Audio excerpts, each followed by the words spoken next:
Assalamualaikum warahmatullahi wabarakatuh. Kami dari kelompok 7 kelas A Ekonomi Publik ingin menjelaskan mengenai konsep distribusi pendapatan dan pandangan tentang redistribusi pendapatan. Sebelumnya perkenalkan 3 anggota kelompok kami. Yang pertama Astri Fitriani dengan NPM 202165029. Yang kedua Salsa Irena Aprilia dengan NPM 202165030. Dan yang ketiga ada saya sendiri, Adi Nurul Hasanah dengan NPM 202165031. Di sini bab yang akan kami bahas mengenai konsep distribusi pendapatan dan konsep redistribusi pendapatan. Konsep distribusi pendapatan. Distribusi pendapatan merupakan pemerataan pendapatan di suatu wilayah melalui pekerjaan baik dalam barang, jasa maupun di bidang niaga. Tujuannya yaitu untuk menurunkan tingkat kesenjangan di antara masyarakat agar setiap masyarakat bisa mendapatkan fasilitas yang layak. Dalam konsep distribusi pendapatan ada 3 macam distribusi pendapatan. Yang pertama ada distribusi pendapatan perorangan, yang kedua distribusi fungsional, dan yang terakhir yaitu distribusi regional.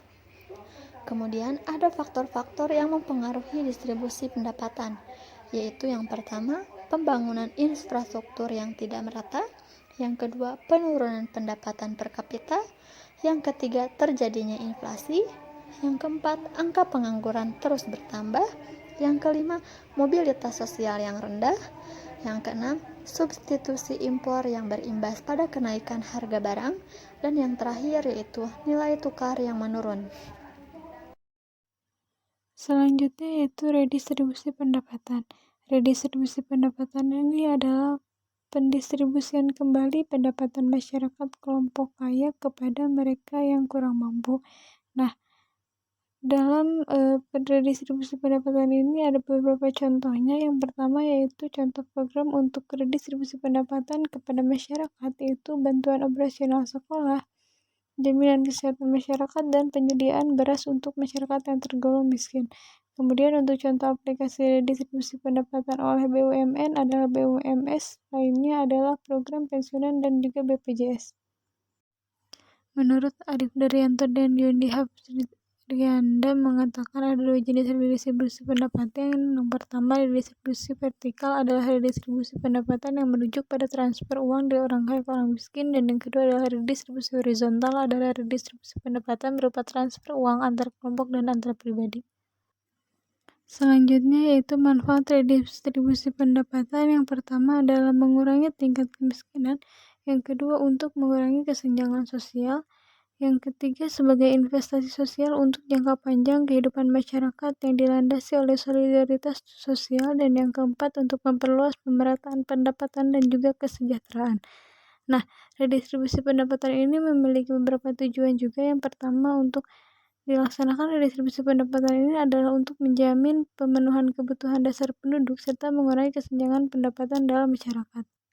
Beberapa bidang yang menjadi sasaran pelaksanaan redistribusi pendapatan ialah bidang pendidikan, kesehatan, transportasi umum, fakir miskin, serta pelayanan sosial lainnya. Selain itu, redistribusi pendapatan juga dilaksanakan untuk mengurangi ketidakmerataan ekonomi di Indonesia. Selanjutnya, pandangan atau aliran redistribusi pendapatan. Yang pertama, simple utilitarianism. Pandangan ini menyatakan bahwa kesejahteraan adalah fungsi dari utilitas individu yang ada di dalamnya.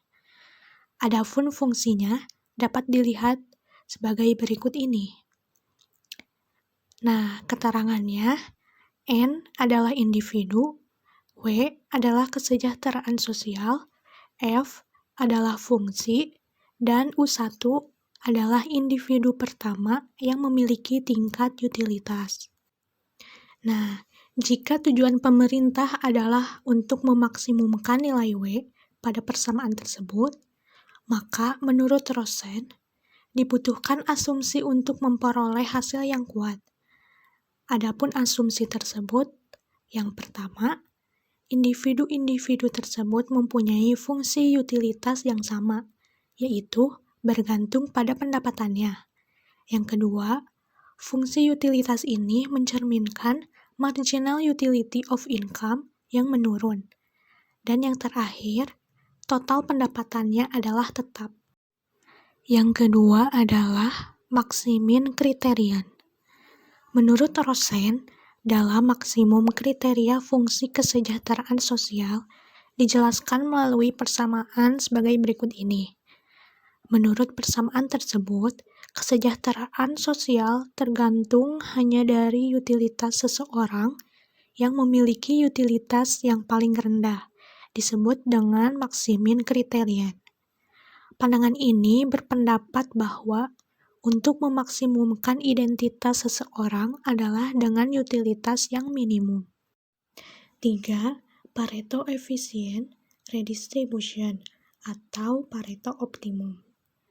Pareto optimum ini menginginkan beberapa anggota masyarakat lebih makmur tanpa menimbulkan kerugian bagi pihak yang lainnya.